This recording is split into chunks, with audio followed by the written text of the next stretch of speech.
varelajonas71@gmail.com, Jonas Varelão na internet, no YouTube, Varela Show na rádio FM Benfica, das 10h10 da manhã até 12 horas, meio-dia, das segundas às sextas-feiras.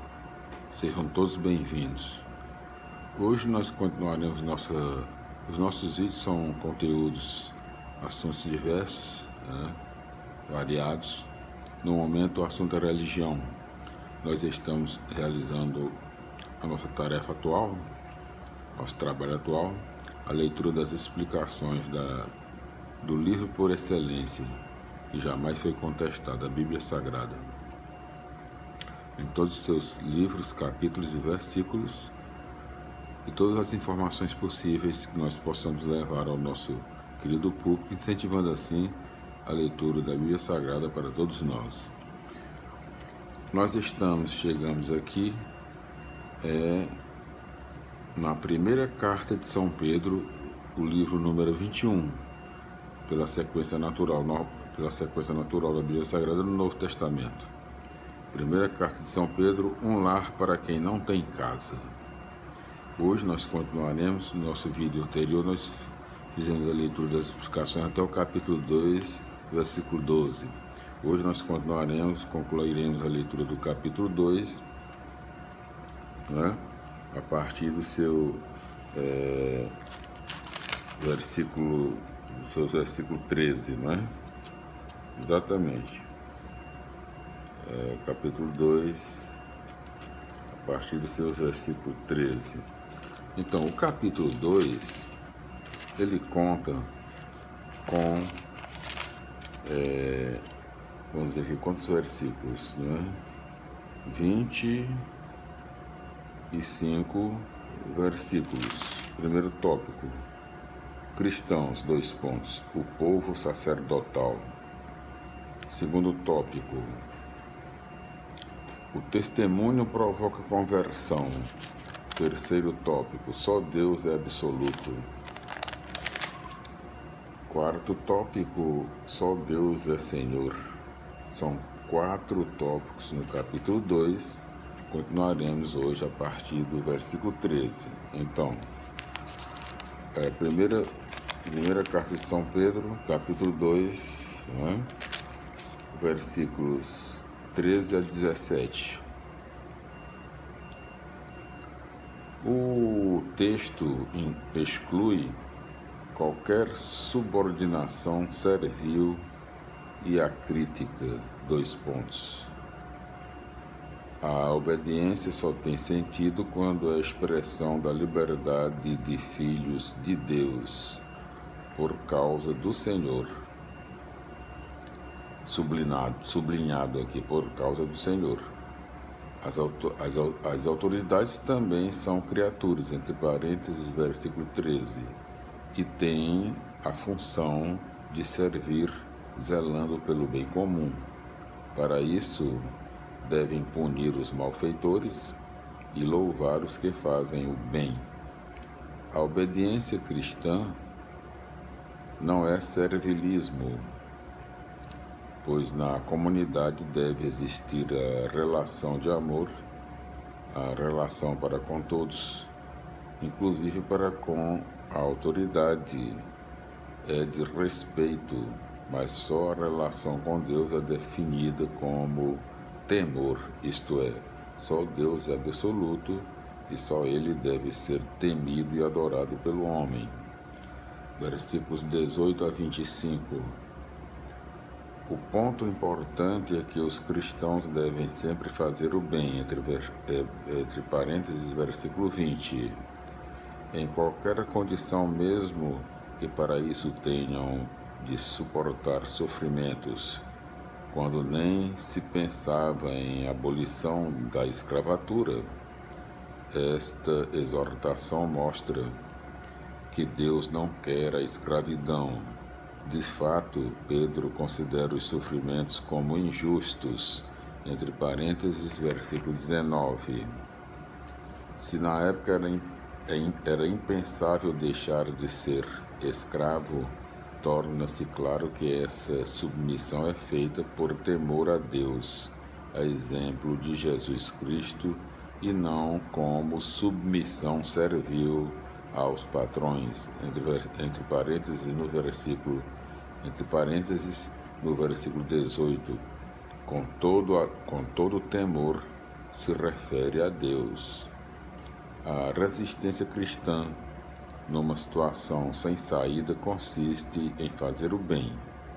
Se aqui não há nenhuma referência ao comportamento dos patrões, é porque estes provavelmente não fazem parte dos destinatários da carta.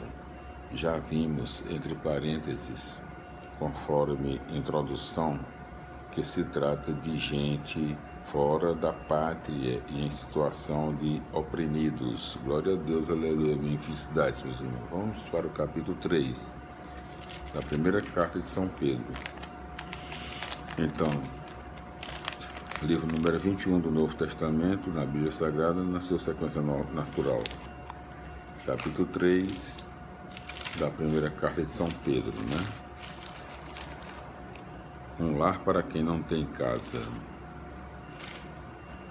Capítulo 3 conta com, vamos dizer aqui, quantos versículos, né?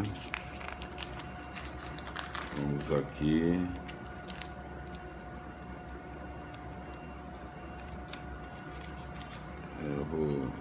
Capítulo 3. Capítulo 3 conta com 22 versículos, né? Exatamente. Capítulo 3. Primeiro tópico: homem e mulher são iguais. Segundo tópico: portadores da bênção e do julgamento. Terceiro tópico: quem lhes fará mal? Quarto tópico: solene compromisso com Deus. Vamos ver aqui para frente, né?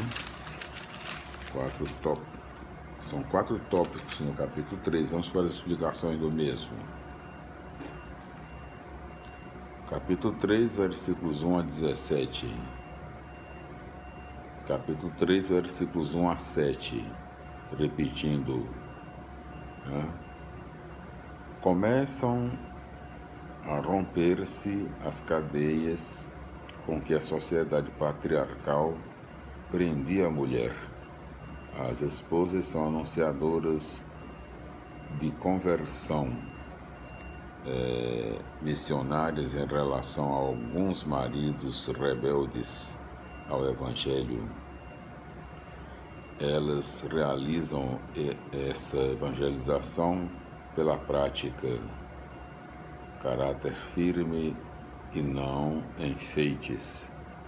Estes apenas indicariam sujeição ao gosto do marido. Elas também não devem temer, isto é, comportar-se como escravas.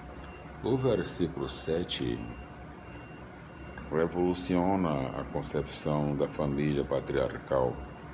Os maridos cristãos devem ter compreensão e consideração com suas esposas, e isto é condição para relacionamento íntimo com Deus na oração. A motivação é fortemente igualitária, por serem herdeiras como vocês do dom da vida. Versículos 8 a 12. Pedro se dirige agora à comunidade toda para que ela se torne um lar.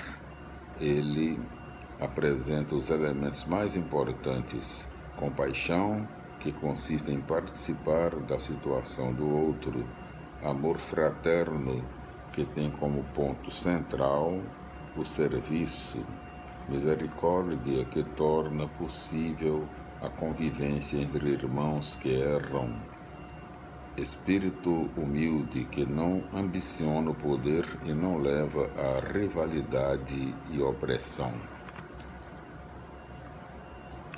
É como como comportar-se com aqueles que hostilizam a comunidade. O princípio fundamental é pagar o mal com o bem. Isso não significa ser passivo ou omisso. Ao contrário, agindo assim, os cristãos se tornam abençoados e portadores da bênção. Ao mesmo tempo, tornam-se instrumentos de julgamento que desmascara e desarma os que praticam o mal. Versículos 13 a 17. Os sofrimentos de que fala a carta não são aqueles provindos de alguma doença ou de uma perseguição programada pelo Estado. São os sofrimentos originados da situação em que se encontram os destinatários, imigrantes sem direitos e, além disso, cristãos com projeto de vida diverso do ambiente em que vivem. Com certeza eles já eram vistos como subversivos e conspiradores, entre parênteses, conforme Isaías capítulo 8, versículo 12, onde Pedro se inspira. Por outro lado, tais sofrimentos não devem ser suportados pelo sofrimento em si, mas com finalidade bem precisa, por causa da justiça, entre parênteses, versículos 13, conforme também versículo 17. Esse sofrimento é uma bem-aventurança, entre parênteses, felizes de vocês, pois é consequência do testemunho cristão, entre parênteses, versículo 15. Versículo 18 a 22. Diante dos sofrimentos, o modelo sempre é a morte de Jesus, através da qual se realizou o ato definitivo da salvação. Pedro compara duas situações, o tempo de Noé e o tempo vamos ver aqui, espera aí, o tempo de Noé, né? E o tempo dos cristãos. No tempo de Noé foi salvo um pequeno grupo de justos, enquanto a maioria pereceu. Com a descida de Jesus à mansão dos mortos, também eles tiveram que se confrontar com o Evangelho. No tempo dos cristãos, igualmente existe um grupo menor de batizados, entre parênteses, salvos pela água. E a maioria ainda não se converteu. Agora, o testemunho dos batizados deve fazer com que os não convertidos se confrontem com o Evangelho. Glória a Deus, aleluia, minha felicidade, meus irmãos. Voltaremos no próximo vídeo com a continuação da leitura da primeira carta de São Pedro, 21º livro do Novo Testamento, na sequência natural da Bíblia Sagrada, né? Primeira carta de São Pedro, um lar para quem não tem casa, né? Em seu capítulo 4, no próximo vídeo. Glória a Deus, aleluia, minha felicidade, e até lá.